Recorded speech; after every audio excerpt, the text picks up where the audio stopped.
We'll all stand up to begin with. Thank you, Sarah. Thank you, IEEE. That music made it feel like the future is already here. Yes, so Koha for a cataloguing agency, considerations and challenges for a system implementation during COVID lockdown. I'd like to just start by acknowledging the Wurundjeri people on whose land we're meeting today. And I'd also like to take this chance, starting off, there's a few committee members here today, so I think we actually need to give a little round of applause to the committee for getting this whole thing happening.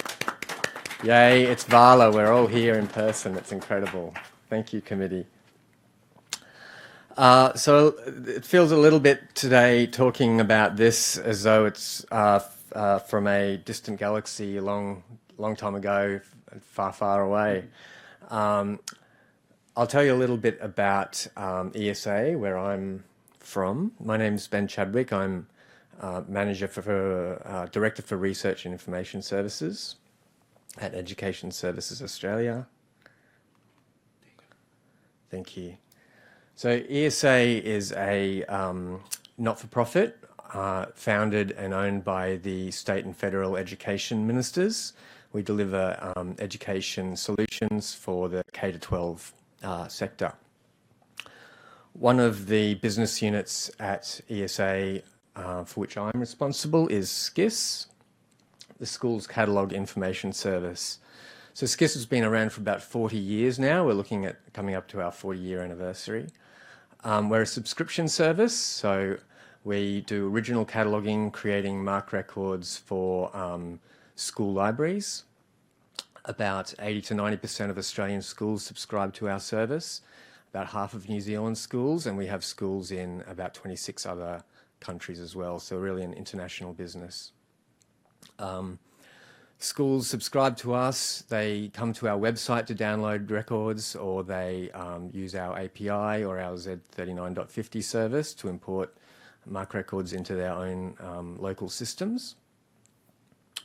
We have a staff of about 7 people in our cataloguing team here in Melbourne, and I'll just point out Renata Bielhartz, our cataloguing content manager, is here today as well, who manages that team.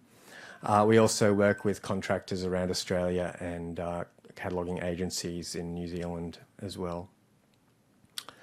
There's about 1.7 million records, bibliographic records in our database. Since 1994, we've catalogued into Voyager as our system.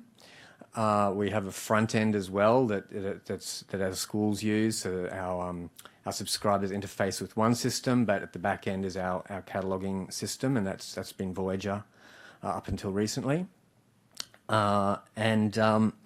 We, since 2015-ish, we were aware that we need to start thinking about where we'd go next with our cataloguing system, just with Voyager's age, but also the support and development roadmap for Voyager wasn't clear to us.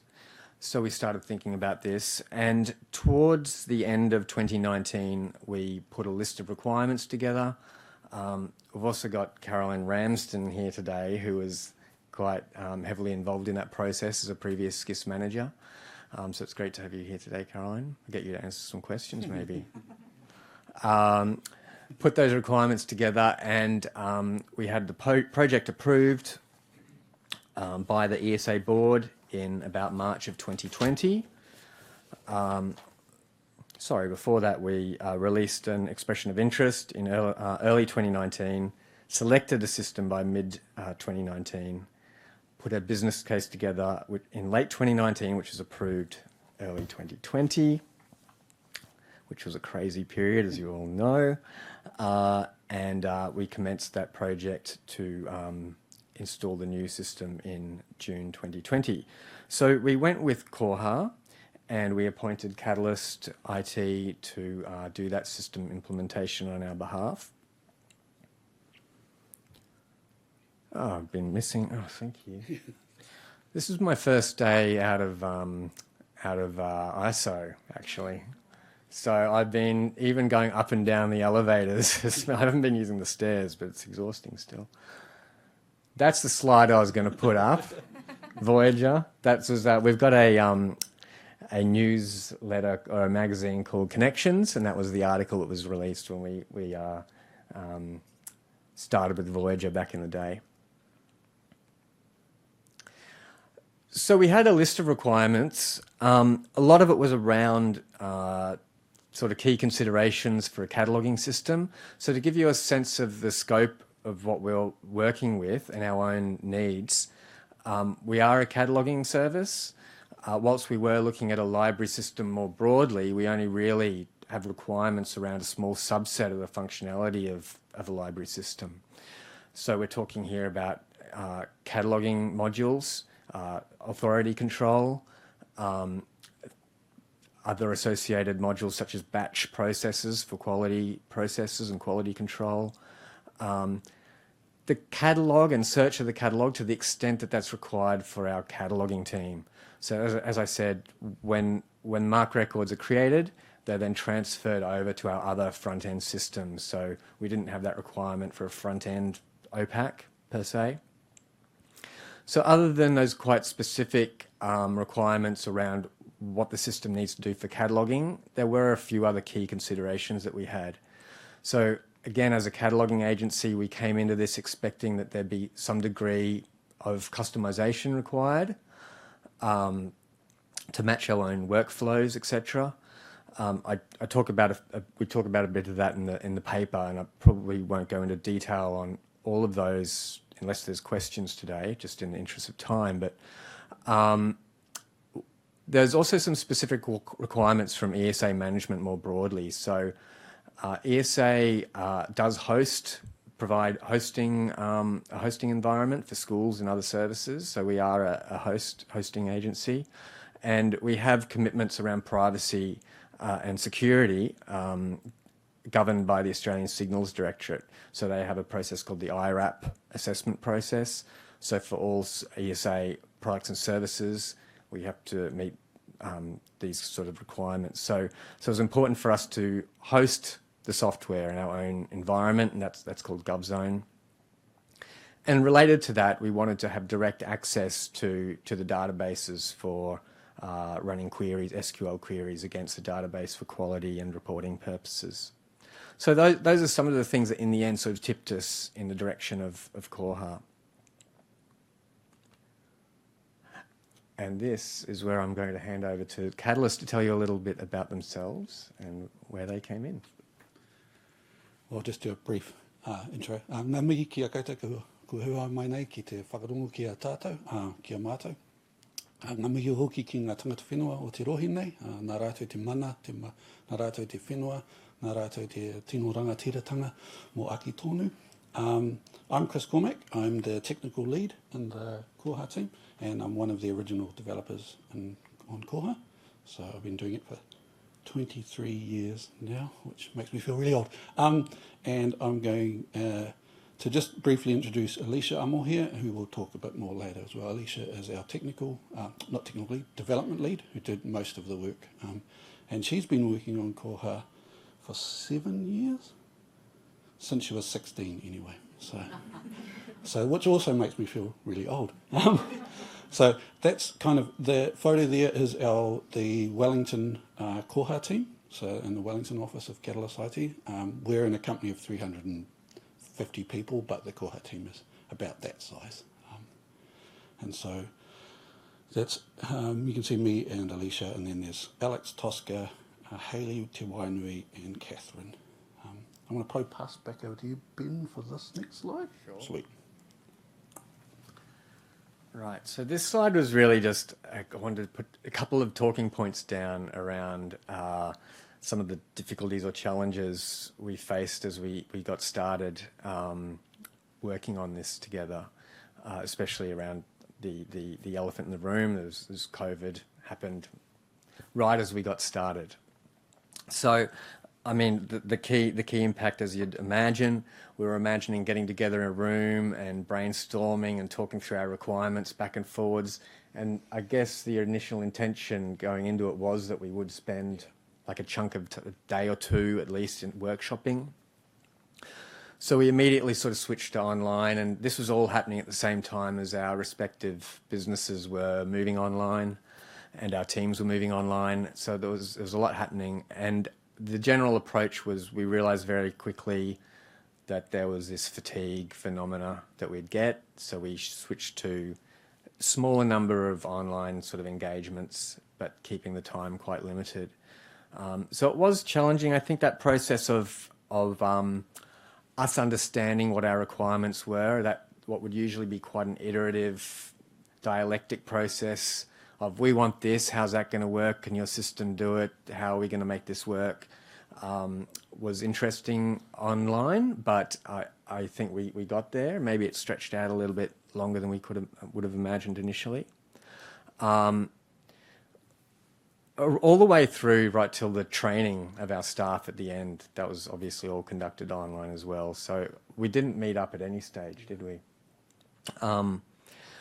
Throughout, so I maintained a risk register on our side throughout the length of the project, and there are a number of risks around lack of availability of staff on all sides. So on the ESA side, we had our ICT team, our systems development team, and our own sort of SCIS subject matter expert project team, and then the Catalyst team across the ditch as well. And so there were risks on every side about at any time any number of us could be out of action. There was a period, you were in lockdown for a little while where we sort of lost... Yeah, we were. I think we overlapped lockdown for a little while, but yeah, I don't think any of us got sick at the same time, luckily. We all kind of managed to stagger that. That's really good planning by our project manager, Catherine. But no, I think luck played a lot of that, part of that. We're just lucky. Yeah, so I logged all of those risks, but none of them really turned into issues, so that was great. One challenge that did, I guess, cause delays in the project, ultimately the end of the story is we did deliver the project on time and on budget, but some delays were caused by as part of that transferring to the home environment. ESA ICT was updating and changing processes. There was a lot of multi-factor authentication came in obviously during that period, so changes in access and access control and security. So there were patches where the Catalyst team was sort of locked out of our servers. So it was partly a communication issue, but partly a change issue around what was going on at that time. Look, we need access to the server to do this, that, or the other, and we say, why can't you give them access? Oh, they should be able to update this or that, and so there was a bit of back and forwards with ESA ICT to ensure that Catalyst had the access that they needed. So that caused some delays at different points. The final dot point there, what was I getting at there? Our systems development team, towards the end of the project, needed to ensure that our front-end system could communicate with Koha. And one of the customisations that I talk about in the paper is around an API. So Koha has a number of APIs, so a number of ways that another system can communicate with Koha to extract data. But it wasn't exactly what our front-end system needed. So in particular, Koha natively exchanged a lot of data out of the system in Mark XML. But our system specifically wanted sort of raw Mark 21, and so Catalyst were able to build something for us to meet that need. But I think for our systems development team, who are working on our front-end system and Catalyst, their communication was a bit of a challenge at that time. So the SCIS team had quite good communications, but to bring other parties in ESA on board, it caused a couple of delays there as well. Was there anything else you thought in terms of challenges? No, just I reckon, yeah, there's a few times when we were thinking like 2 hours in a room together and we would solve this, but it would be like 600 emails instead kind of thing, which is, it's quite, when you can't see people's faces or read body language in the same way, it just means you don't know if stuff you're saying is landing, which is why I'm glad I'm doing this with people in the audience. And I guess that's another point that we had, rather than relying on emails, we, as the project team, had the ticketing system.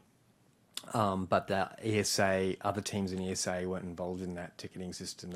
We do email, so they had these different channels of communication going on, which became a challenge.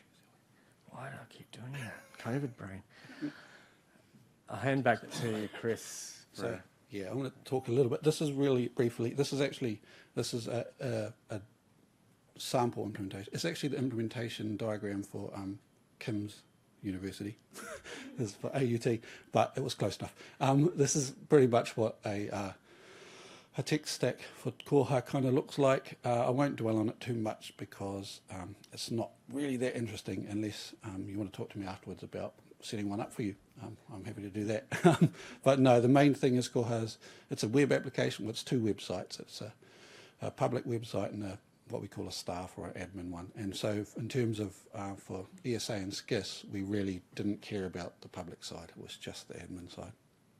So it's basically some web servers with a database and a search engine.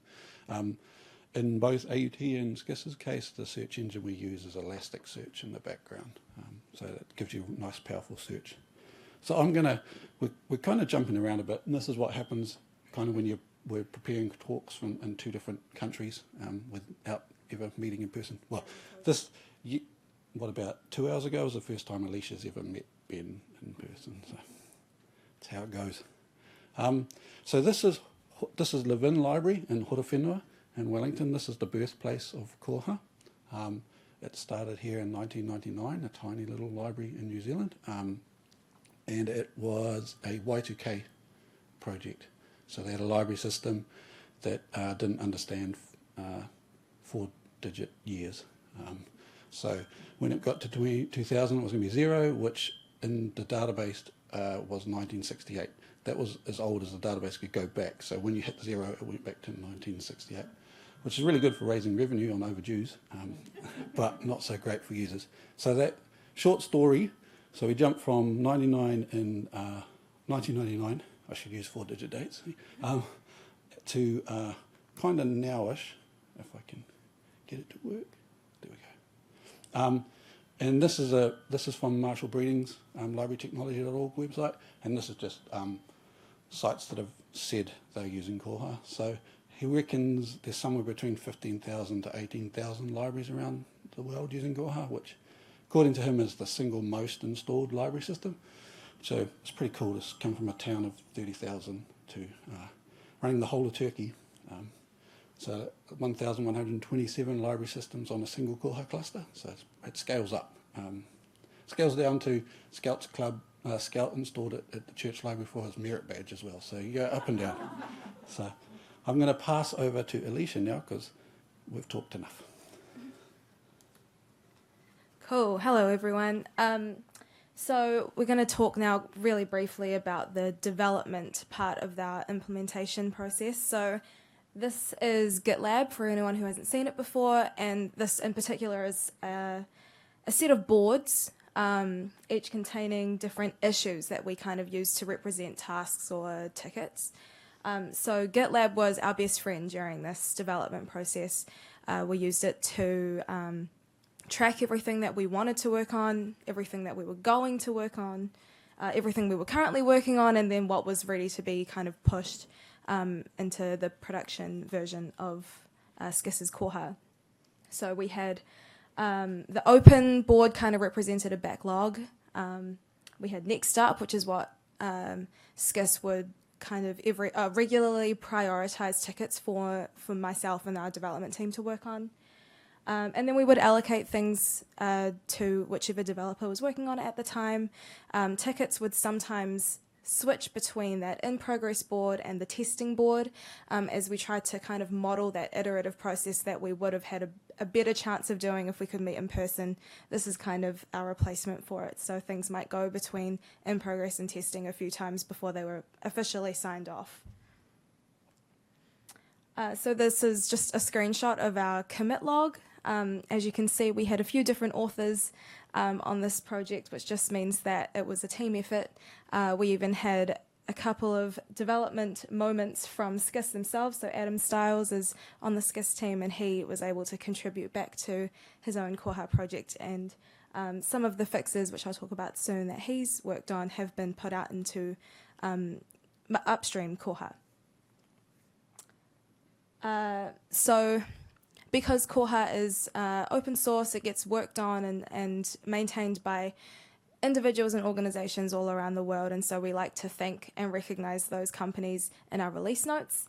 In the most recent version of Koha 2205, which just came out last month, we were able to thank SCIS for their contributions to Koha, which is very, very cool. So things look different when you prepare them on one computer and put them on another, but basically this is one of the features that we worked on for SCIS, and it was a feature which would show the how authority records have been coded to be used with in cataloging. So as many of you catalogers will know, authority records have a 008 field, and there's at positions 14 to 16, that is how you can code what that record is to be used for, like what the appropriate use for that record is, whether it's a main entry or a subject or a series entry.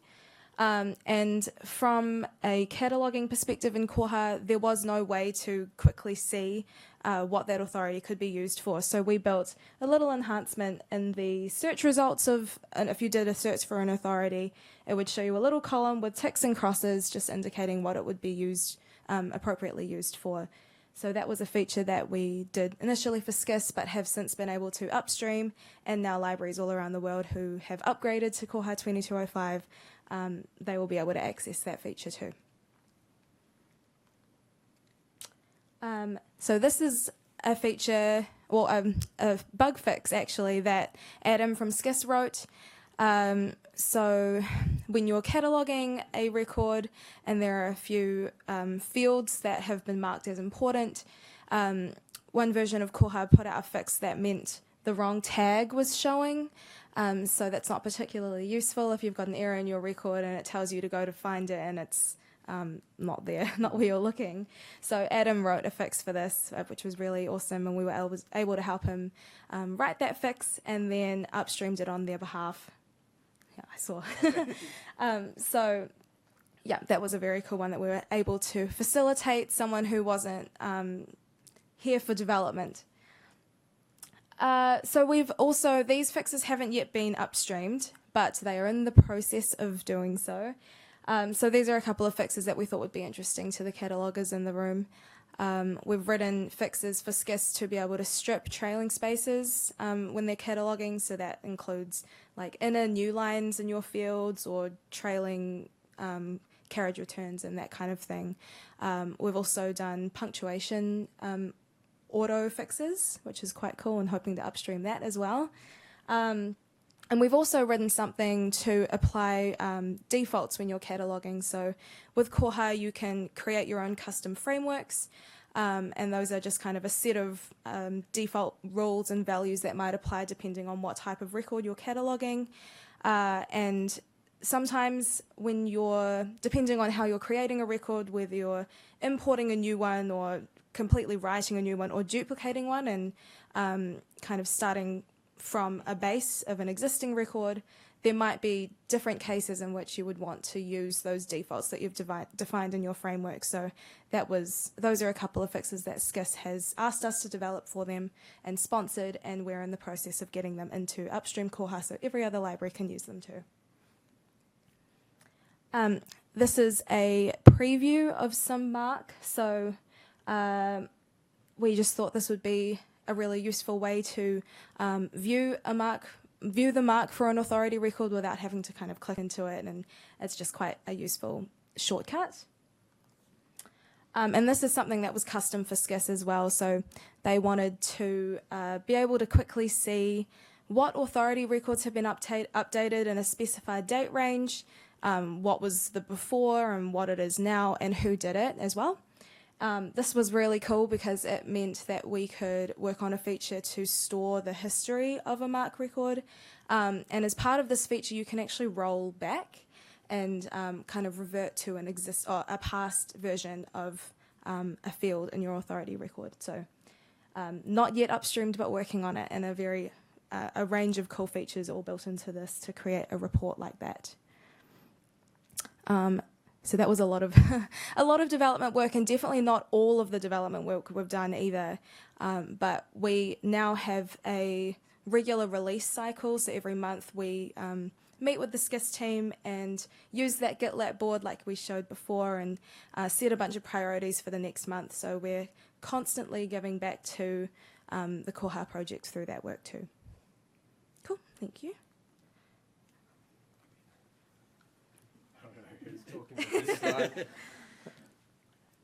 Those are some of the people involved.